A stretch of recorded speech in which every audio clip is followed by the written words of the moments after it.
Good morning. Today's New Year's Eve, and today we'll be making my version of Rendang, not Gordon Ramsay's version, in the Instapot. So today we're using a cut of meat that's relatively inexpensive compared to many. It's known as London broil roll. Cutting the meat into bite-sized pieces. This is the second piece of meat we'll be slicing up into bite-sized pieces. So we're using about 3.5 pounds of beef London broil today. Our pot, along with the other piece that we already added to the pot. So using the Instapot, doesn't really matter how tender your meat starts out. It's going to boil at high pressure, so it's going to be pretty tender in the end. Go. So today we're going to add about a capful of this terasi udon shrimp paste. Go. It goes our capful. Sprinkle it around a little bit to disperse it. I'm going to add about 2 teaspoons of chicken bouillon powder. Beef Bouillon powder. Spoon.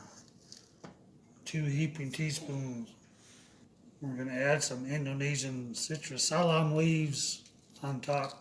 About a handful. We're also going to add a handful of kaffir lime leaves on top of the meat. We're going to pour in about 2 or 3 tablespoons of homemade dried anchovy oil. Just mix the cooking oil with the dried anchovies and let them soak. Then we're going to pour in a whole can of coconut milk. It's not very milky.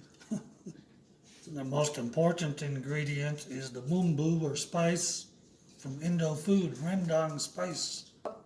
From inside the Rendang spice packet is another packet that you also have to slice open. And ours was stored in the freezer for whatever reason, so it's kind of difficult to get out of the packet. We stirred in the seasoning. Now we're going to put the lid on the Instapot. Go.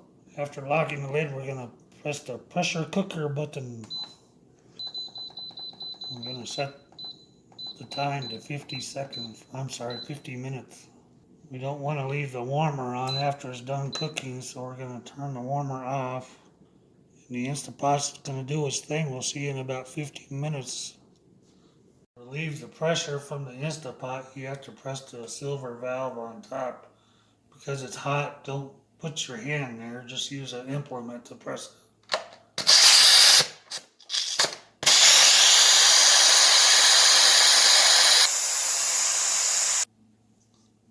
When the pressure's all relieved, the silver valve will sink.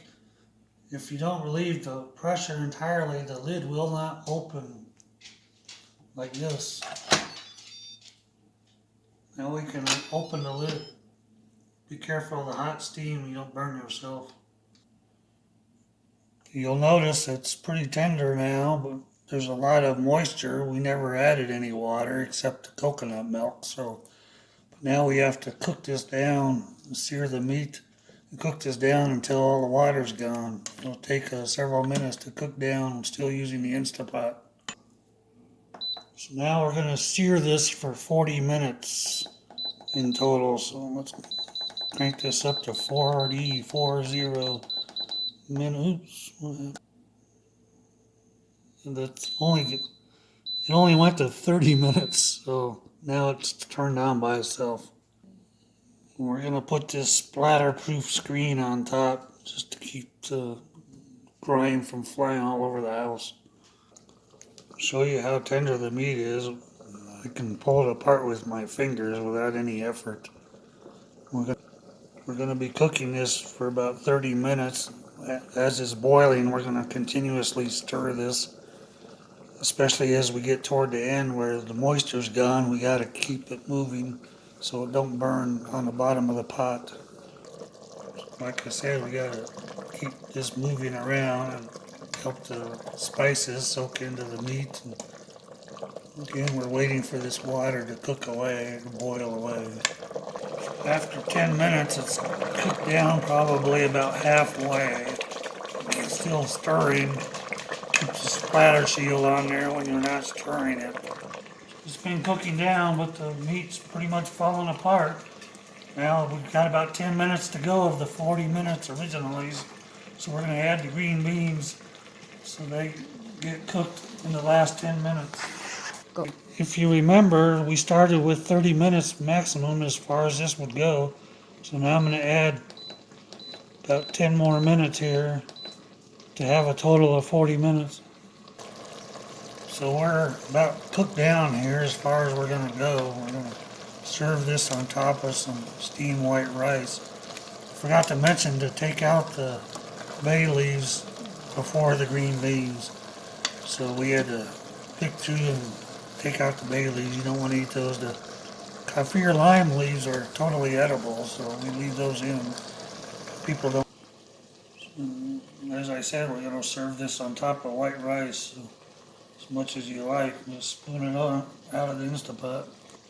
And the Indonesians typically eat this with some sliced cucumbers and hard-boiled egg in their krupuk cracker.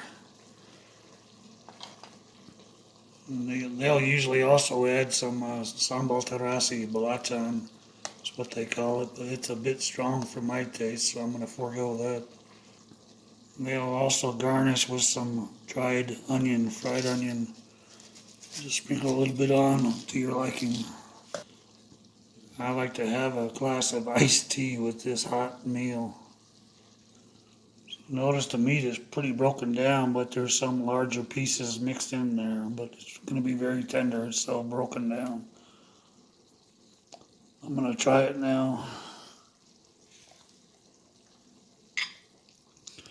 No chewing required. It just fell apart, melted in my mouth. Thanks much. Have a great day. Thanks for watching. Absolutely mouth-watering and delicious. You need to try it yourself.